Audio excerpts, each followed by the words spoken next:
আজ একটা সুন্দর স্যুপ দেখাচ্ছি। আমি যে ভেজিটেবলগুলো ইউজ করব এটা শীত গ্রীষ্ম 12 মাসই পাওয়া যায়। কাঁচা পেঁপে, গাজর, বিনস, টমেটো, পালং শাক সব বুঝে বুঝে দেবেন। 2 টুকরো আদা আমাদের হজম ক্ষমতাকে খুব বাড়িয়ে দেয়। কিছু রসুন, সামান্য নুন দিয়ে 10 মিনিট সিদ্ধ করে নিয়েছি। এবার পুরো মশলাটা আমি মিক্সিতে পেস্ট করে নেব। অন্যদিকে কড়াইতে দিলাম পেঁয়াজ। হাফ ভাজা হয়ে গেলে এখানে আমি দিয়ে দেবো চিকেন কিমা। আপনারা ইচ্ছা করলে মটন কিমাও দিতে পারেন। সামান্য নুন দিয়ে খুব ভালো করে এবার নাড়াচাড়া করে নেব। সিদ্ধ করা যে পেস্টটা আমি বানিয়েছিলাম, এবার সেই পেস্টটা এর মধ্যে দিয়ে দিলাম খুব সামান্য হলুদ, না দিলেও হয়, জাস্ট কালারের জন্য আমি একটু দিয়েছি। এবার এটা ভালো করে একটু নাড়াচাড়া করে নেব, খুব একটা কষানোর দরকার নেই।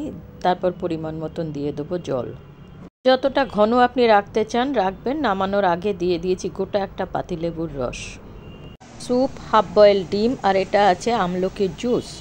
সকালবেলা এটাই একটা খুব সুন্দর ব্রেকফাস্ট। এই আমলকির জুসটাও খুব উপকার।